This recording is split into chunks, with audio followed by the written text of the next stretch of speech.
Kanyogere kwa byolumbe. Ebintu bino byavaawa byokwa byolumbe. Bajjajjaffe baali bagezi nnyo era beebaza balina amagezi mangi oba bibaalyanga naye ensangi zino obusiru bungi. Bantu basirusiru tebaagala kukola bantu banafu naye basajjaffe babeeranga bagezi. Amiina. So edda okufa abantu baali tebamanyidde ebintu byakufa bino. So omuntu twabeerangawo malwaliro, twabeerangawo nnyo byuma nti kansa ono yamuluma oba kiki, era n'essirimbu yasooka okujja balowooza nti ddogo, kubanga abantu bawangaalanga myaka mingi.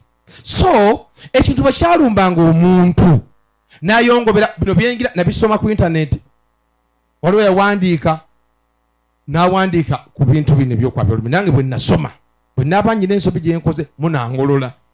Naye naga nti olugamba ekintu kyajjanga ne kirumba omuntu n'ayongobera n'alwala ne bagezaako byonna naye nga kimutwala ina n'akendera then bagenda okulengera n'agwa ku nti. Ekintu ekyo kyalumbanga omuntu nekimubonyabonya n'atuuka n'asirika. Kiina gye kimututte kinaamukomyawo. Bwe bamunyonyogera, bwe bamukowola, bwe bakola ki, buli kimu kyonna ne bakigezaako, bw'ataddanga ne bamuziika. Kati ekintu kino ekyalumbanga famire eyo bakiyita lumbe. Olumbe olwalumba famire ne lutwala omuntu oyo ne basala amagezi okuluga oba mu famire lusaasaanya odumalamu empapala luleme kudda kutwala muntu omulala. So ge makulu. So bajjaffe baali bagezi, bino bintu birungi nnyo. Amiina. Bwesanga abalokole Mukama yeebazibwe abatakkiriza mu bintu bino, bajjajjaffe balina ekigendererwa ekituufu nti olumbe oba kabenje katta omuntu oba kimbe ki kireme kudda. Leero erinnya lya Mukama lyebazibwe nnyo. Eno eprogramu Church Before Church n'omuweerezaawo John the Preacher.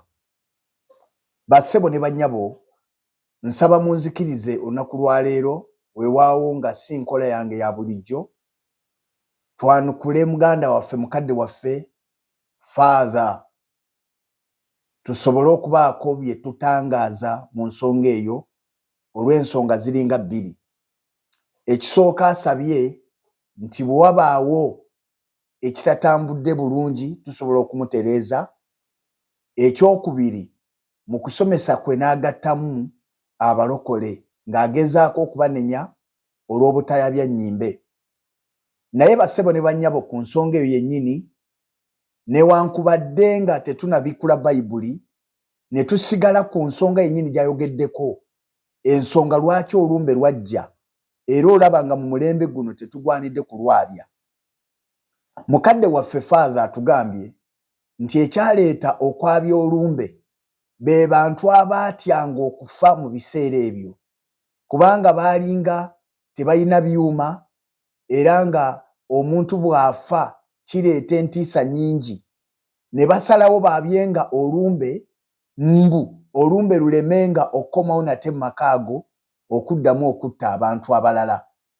Kati bassebo ne bannyabo, kiba kya bulyazaamaanya, kiba kya butategeera bulungi bwe tusigala mu butamanya bw'abedda bwe baakolanga, naffe ne tusigala nga tubutwala mu maaso ng'ate tumaze okutegeera nti ekyabakozesanga ekyo kwabanga kutya. Bukyanga ennyimbe zaabizibwa era okufa tekukomanga, ekikulaga nti weewaawo baakikolanga naye era teri kyamaanyi kyabangawo. Bassebo ne bannyabo, tukuze nga tukimanyi bulungi ffenna abaaliko abato, naddala ffe abaakulira mu byalo, nga batugamba nti omwana ayita mu kkundi, era ne batugamba bwe twagenda tukulaakulamu ne batugamba nti omwana bamugula mu katale. Kati kiba kyabutategeera bwe nsigala ku myaka gino gye nnina egy'obukulu ng'era nkyakkiriza nti omwana ayita mu kkundi kubanga kye bansomesa. Twakula nga batusomesa nti totuula ku ssiga kubanga ojja kuyimpawa. Kati kibeera era kyabutategeera nze okusigala nga nkyakkiriza ensonga y'emu, weewaawo nga nkuze ne ntegeera amazima. Ebyawandiikibwa bisomesa mu kitabo ky'ebikolwa by'abatume essuula ey'e 17 olunyirwa 30 nti ebiro ebyobutamanya Katonda teyabitunuulira. Katonda tatunuulira biro bya butamanya. Kati ebiro ebyobutamanya byaliwo ng'abantu bwe batyo bwe balowooza nti omuntu asobola okwabya olumbe ne lwabika ne lutya okukomawo mu maka. Naye kati tuli mu biro bya kumanya, tuli mu biro bya kitangaala. Kati bwe tuba mu biro eby'ekitangaala tuteekwa okugyawo ebyekizikiza ensi etambulire mu musana gwa Kristo. Bassebo ne bannyabo, ffe ng'abalokole tetugaana kussaako musika. Bayibuli tegaana kussaako musika. Katonda wa Bayibuli tagaana kussaako musika. Naye ffe ng'abalokole tugaana ebikolwa ebikolebwa eby'obulombolombo ebitaliiko buvuna buddo era ebitalina kye byongera ku muntu gwe bagenda kusikisa. Ekyokulabirako, Abaganda oba abantu bonna Abafirika baabyennyimbe bakola kye bayita okufulumya olumbe. Emikolo egikolebwawo gyonna tegirina kye gyongera ku muntu eky'obwakatonda. Ekimu ku byo kyenjagala okulaga, bwe bafulumya olumbe bakwata enkejje ne bagikasuka mu muliro ne balyoka balaamiriza nga bagamba nti gwe gundi eyafa eyakwalula esiridde. Kati ekyo kigasa ki? Ekyo kigasa ki? N'emikolo emirala egy'enjawulo n'obulombolombo obukolebwa mu kwabya olumbe. Bassebo ne bannyabo, nga bwe tuzze tulaba nti nazzi kuno nga omuntu bw'afa ewaka waliwo ebintu ebikolebwa naye nga bigenze bidibizibwa kubanga okumanya kweyongedde. Ekyokulabirako, edda ng'omuntu bw'afa ewaka abaana bonna ab'ewaka tebabeera mu ngatto. Naye mwe mwennyini abakayanira ennyimbe leero bwe mufiirwa muba mu ngatto nga mwambadde bulungi amakanzu amakooti gammwe. Luli ng'omuntu ayambala enziina n'ateeka ebigere ku ttaka ne bamusalako enviiri. Ekyo twakula tukiraba nga bamulekwa bakeera kubasala nviiri ne jirita ne babasala akawalaata. Olwaleero we twogerera ne nnamwandu yennyini abasinga bakeera mu saaluuni. Kati nga mukyakayanira ennyimbe lwakulya mmere, nga mukyayogera ebigambo ebifaanana bwe bityo lwa bubaasa bwe babawadde, ekyo nakyo mulina okukitegeera.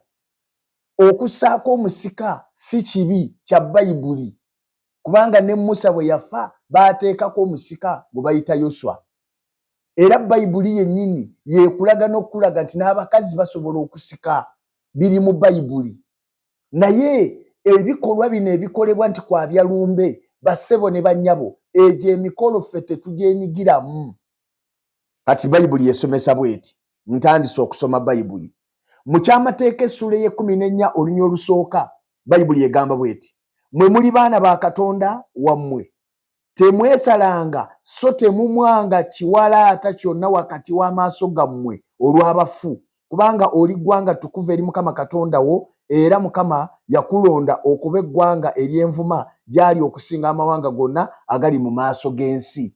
Ekyo kyawandiikibwa kimu, egyo mizizo Katonda atugaana okugyetabamu. Isaaya essula ey'omunaana olunyiriri olw'19 Bayibuli n'esomesa bw'eti. Bino ebintu ensi eteekwa okubimanya, era njagala kukubiriza gwe mulokole gwampuliriza, kubanga okufa weekuli. Ensonga lwaki walokoka, kubanga okimanyi nti waliyo okufa. Gwe yalokoka okufuna emmotoka, kyusa leero omusingi gw'okulokoka kwo. Walokoka kubanga okimanyi waliwo okufa ng'oyagala obulamu obutaggwaawo. Kati kubanga obulamu obutaggwaawo tubufuna okuyita mu kufa kwaffe, kati ky'ogenda okukola kye kino, kola ekiraamo nga bukyali, oba kiwandiike oba kyogere, ogende nti nze bwe nfanga omusika wange mumuteerangawo okwewala abaana b'okubayingiza mu kusamira okw'olwatu. Okusamira okw'olwatu, kola eddaame lyo nga bukyali, ogambe nti nze bwe mbanga nfudde muteerangawo omusika awo wennyini.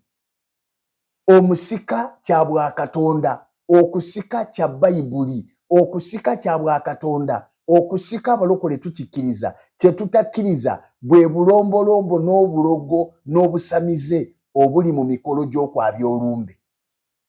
Nga naawe bw'ogimanyi, mubimanyi. Kati Isaaya essula ey'omunaana olunyiriri lwa 19 Bayibuli egamba bw'eti, era bwe babagambanga nti mubuuze abo abaliko emizimu n'abafumu abalira ng'ennyonyi era abajoboja eggwanga terigwanira kubuuza katonda waabwe ebigambo by'abalamu bandibibuuziza bafu. Ffe tetusobola bassebo ne bannyabo kukwata bulamu bwaffe kubwesigisa bafu. Tetusobola. Kati ekyamateeka essula eye18 era nayo bayibuli egamba bweti. Ekyamateeka essula 18 olunyiriri olw'omwenda lugamba bw'olimala okutuuka mu nsi Mukama Katonda wo gy'akuwa toyiganga kukola eby'emizizo eby'amawanga gali nga bwe biri. Mujjukire bwe tulokoka Kristo bayibuli egamba yatulondoba n'atugula mu kuva mu mawanga, mu nnimi, mu bika. Mukama yeebazibwe n'atufuula eggwanga limu. Ffe abakkiriza Kristo Yesu yatufuula eggwanga limu, eggwanga ettukuvu. Oba oli mukakwa, oba oli mu Lugwala, oba oli mu Lugubala, oba oli wa ggwanga ki, oba oli Munyankole, oba oli Muganda, kasita wakkiriza Kristo Yesu wafuuka ekika ekitukuvu. Oteekwa okwewalira ddala obulombolombo bwonna obukutwala mu kusamira. Bayibuli n'egamba bweti ekyamateeka essula eye18 olunyiriri olw'omwenda. Bayibuli egamba bweti bw'olimala okutuuka mu nsi Mukama Katonda wo gy'akuwa toyiganga kukola eby'emizizo eby'amawanga gali nga bwe biri. Tewalabikanga gy'oli muntu yenna ayisa mu muliro mutabani we oba muwala we, newankubadde akola eby'obufumu, newankubadde alaguza ebire, newankubadde omulogo, newankubadde omuganga, newankubadde omusawo, newankubadde asamirira omuzimu, newankubadde mmandwa, newankubadde abuuza abafu. Kubanga buli akola ebyo wa muzizo eri Mukama, era olw'emizizo egyo Mukama Katonda wo kyava abagoba mu maaso go. Buli akola ebyo aba wa muzizo. Mwana wa Mukama, mu kyaki bifo kyaki olwaleero ne bwe naafuna omuntu omu, njagala otegeere kino: Katonda takwagaza kuyingira mu byamizizo.